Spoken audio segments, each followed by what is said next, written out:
Salut copain, ça joue bien. Tu vois, Jean-Noël Mendy, il t'emmène dans une impasse. Mais en même temps, il éveille les gens. Tu vois, il est en France, il y a la liberté d'expression chez vous. Pas comme nous en Suisse où on défend la liberté d'opinion, quoi. Bah, chacun a une opinion, puis chacun a le droit de la dire. Tandis que vous, c'est la liberté d'expression. Celui qui est le roi en place, ou vu qu'il y a un dieu et un maître, hein, chez vous, ben, ceux qui sont en place, c'est eux qui fixent le cadre de la liberté d'expression. Dès que tu sors du cadre, tu peux pas. Alors tu vois, Jean-Noël Mendy, je le vois aussi, ben, il parle de la représentativité, donc indirectement, il parle de la démocratie directe, mais peut-être que dans son salon de thé, il ne peut pas parler et utiliser les mots démocratie directe. Alors il utilise le mot représentativité. La représentativité, pour moi, je vois ça comme un discours. Tu sais, je suis pas dans le critique, hein, j'explique juste comment je ressens, quoi. Je vois ça comme un discours d'antan, quoi. Les mêmes discours, on parlait de représentativité aux paysans en 1789, avant le 14 juillet, pour les pousser à faire la révolution, quoi. L'exemple des deux stylos, l'exemple des deux chandelles, l'exemple des deux choses qui, oui, le roi et vous, on est tous des cons ici, quoi. Le roi, quand il va chier, ça pue aussi, quoi. Il est pas mieux que toi, quoi. Tu comprends pour faire ce que ça fait comprendre, ton exemple des deux stylos aussi. Qu'on est tous des cons ici, on est tous le con à quelqu'un, on est tous. Voilà, hein. Et puis qu'on est tous au même niveau. Mais il explique, comme je te disais, dans un salon de thé. C'est comme s'il était bloqué dans un salon de thé où il ne peut pas utiliser certains mots. Ça m'a fait comprendre ça une fois avec Tréfingui, quoi. Ouais, je les suis plus, hein, Jean-Noël et Tréfingui. Bon, voilà, quoi. Et bah, c'est Tréfingui qui m'a fait comprendre parce qu'il a des tatouages bouddhistes et tout. C'est un mec qui il me fait penser, c'est plus un moine bouddhiste, un bronze, que un va-t-en-guerre chrétien, quoi. Mais il s'adresse à un public à travers sa vidéo YouTube. Son channel YouTube, c'est son salon de thé. Et il s'adresse à un certain public parce que il gagne aussi des sous avec, tu vois, hein. Donc faut faire plaisir à tes électeurs, faut faire plaisir à tes youtubeurs, aux gens qui te regardent, quoi. Et puis c'est là que ça m'a fait comprendre qu'il est dans un salon de thé, chaque fois, parce que ses discours, il est là, le général Tréfingui, tu vois, il joue un rôle, il joue, et puis à chaque fois il dit, dès qu'il y aura le retour du Christ, nous décapiterons tous les Sarrasins, machin. Enfin, je sais pas trop, tu connais ses discours, quoi. Voilà, quoi. Mais lui n'est pas comme ça, mais il s'adresse pour un public qui est comme ça. Il est bloqué dans un salon de thé qui est comme ça. Tous ceux de son salon de thé, là, tous ses abonnés, maintenant qu'il y a la guerre en Iran, là, au Moyen-Orient, ils doivent jubiler, quoi. Ouais, c'est le retour du Christ, ouais, vive, on est en train de décapiter des Sarrasins, ouais, à mort les Arabes. Enfin, ils doivent tous être bien contents, ces suiveurs, quoi, ces followers, quoi. Tu vois ce que je veux dire? Mais ça ne veut pas dire que Tréfingui, lui, est comme ça. Il parle pour une clientèle, il parle pour une... Comme Jean-Noël Mendy, je le vois coincé dans un salon de thé avec la liberté d'expression, il ne peut pas utiliser les mots démocratie directe. Ça m'a fait penser que j'avais vu par exemple Jean-Dominique Michel, dès qu'il avait débarqué sur YouTube. Ses premières vidéos, il parlait de démocratie directe et tout, il était incisif, machin et tout. Et après 2-3 mois, il a fini de parler de démocratie directe, il était moins incisif, quoi. Alors je sais pas s'il a changé de camp, s'il a changé d'avis, ou bien si on est venu lui taper sur les doigts et lui dire non, les mots démocratie directe, ça sort pas de ta bouche, quoi. Tu vois, il y a des mots sur YouTube quand tu veux des followers, que tu fais, que tu suis des. Là, l'autre jour, je suivais un YouTuber qui fait des vidéos sur les bagnoles. Et juste parce que maintenant il y a la guerre en Iran, sur YouTube, tu peux plus utiliser le mot guerre. Il voulait parler de la guerre, je ne sais plus qui, entre Ferrari et Ford, je ne sais plus quoi, une guerre sur la piste, quoi, une guerre entre pilotes, tu vois.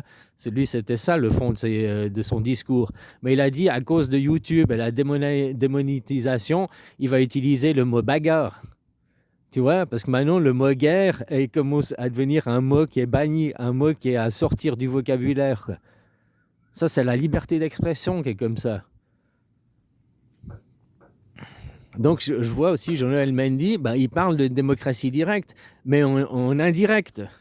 parce qu'il est peut-être bloqué. C'est comme si un autre parabole, métaphore, c'est comme si ils étaient bloqués dans Link ou dans Zelda. Là, ils étaient bloqués dans le Zelda, ils jouaient Link.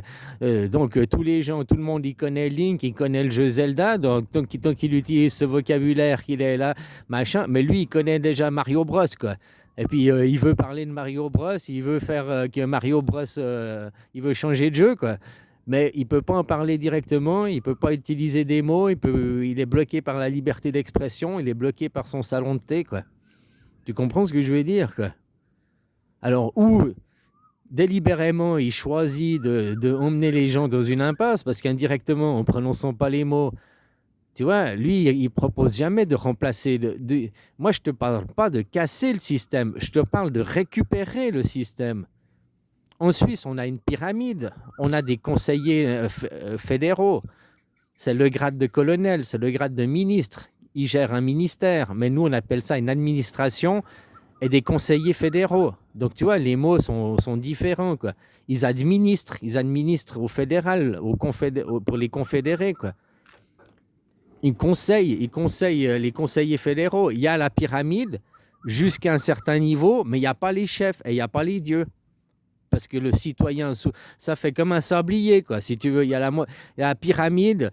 Hein, s'il y a 10 étages, le 10e étage, ça brise la lumière, eh ben, on va jusqu'à l'étage 7, 8, 7,5.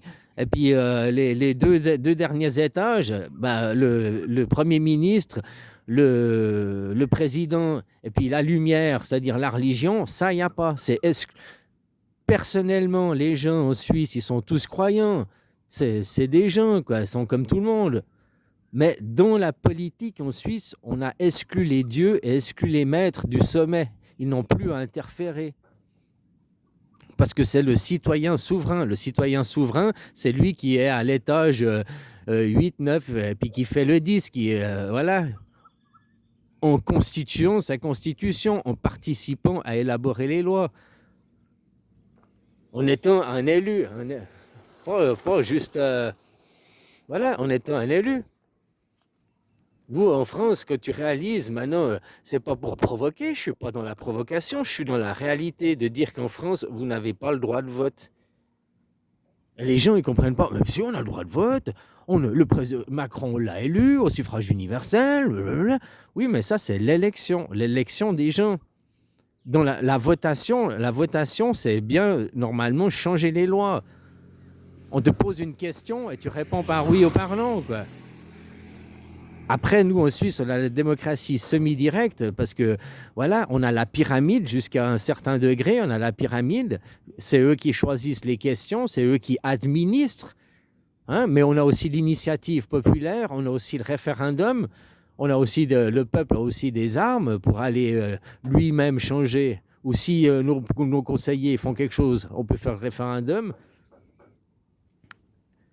Et vous n'allez pas, la locomotive, la Suisse, c'est la locomotive qui tire la démocratie en avant, qui tire le monde en avant. Hein. Maintenant, elle arrive à 18h, comme maintenant, pour la Suisse, c'est 18h.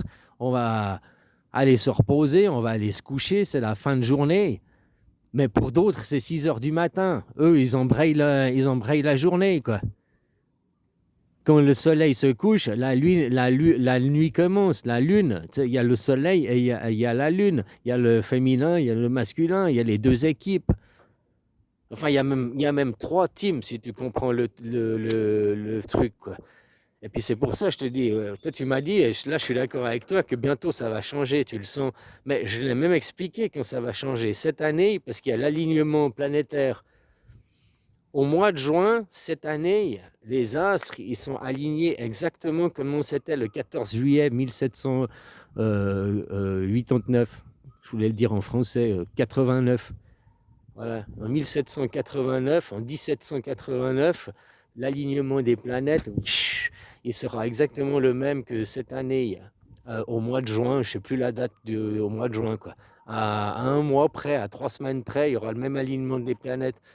Ils ont même déjà prévu des révolutions. C'est pas pour rien que maintenant il y a la guerre en Iran. Pourquoi tu vois ça, je te rejoins que nos politiques, moi je les prends pas pour des génies et tout. Ils suivent un plan. Ils suivent le même plan que la Suisse, ça s'est passé, quoi. L'histoire ne fait que de se répéter. Ben, l'histoire, la Suisse, c'était une bêta-test. Ça a été la bêta-test qui a été testée et éprouvée. Tu vois, le soleil, il arrive à 18h, il va se coucher. Mais la démocratie directe, elle a été mise à l'épreuve. Là, les dernières votations et tout, comme ils attaquent la démocratie directe frontalement et tout, pour qu'on perde la démocratie directe. Tu vois, je ne sais pas si tu vois la politique en Suisse, si tu t'intéresses ou pas. Nous, on s'y intéresse par défaut. À 18 ans, bah, tu reçois des droits civiques. À 18 ans, tes représentativités, tu l'as d'office. Tu n'as pas à te battre pour l'avoir. Tu as le droit de vote, les droits civiques, quoi. C'est ça qu'on appelle. Et puis on défend après la Constitution. La Constitution, c'est la loi des lois. C'est ce qu'il y a au sommet, quoi.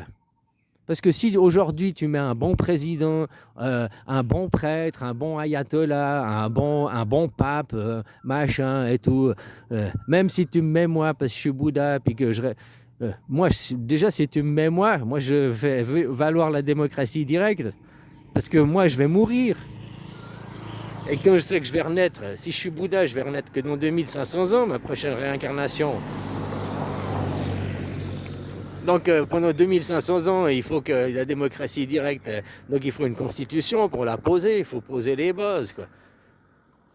Et puis voilà, c'est pas nous à notre échelle personnelle. Oui, on peut faire la grève générale, c'est tout ce qu'on peut faire à notre échelle personnelle.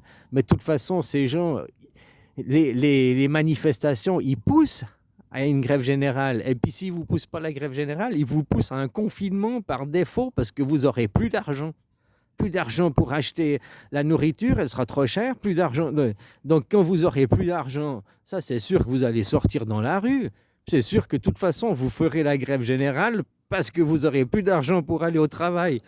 Vous ferez même pas la grève parce que vous voudrez. Vous ferez la grève par défaut parce que vous n'avez pas le choix. Il n'y a plus d'essence. Putain, l'essence. Oh non, l'essence à 10 balles le litre. Non, non, je viens plus bosser, patron, quoi. Non, désolé. Hein. Donc tu vois, ils peuvent créer des événements. Hein. S'ils auraient voulu l'essence, mais voilà, si ça va trop vite, tu vois, ils augmentent le potentiomètre, ils tournent. Si ça va trop vite, si ça va trop fort, si ça devient trop haute, oh, hein. Tu vois, comme Trump, il joue aux négociations là et tout. Un jour, on arrête la guerre, je fais la guerre, j'invase le pays, j'invase pas le pays. Vous avez 48 heures pour vous rendre. Oh non, puis maintenant 5 jours de plus. Oh, puis j'ai décidé que je vous laissais jusqu'au 6 avril. Le 6 avril, parce que c'est le lundi de Pâques, alors la ressuscitation du Christ. Alors je vous laisse jusqu'au 6 avril, quoi. Tiens, pourquoi pas choisir une date du calendrier avec leur plan messianique, quoi. Hein? Ah, voilà, quoi. Mais tout ça, qui c'est qui profite le crime? Eh bien, au polythéisme. À la Russie qui revient sur les marchés pour vendre son pétrole, son gaz. À l'Iran qui maintenant il a un canal.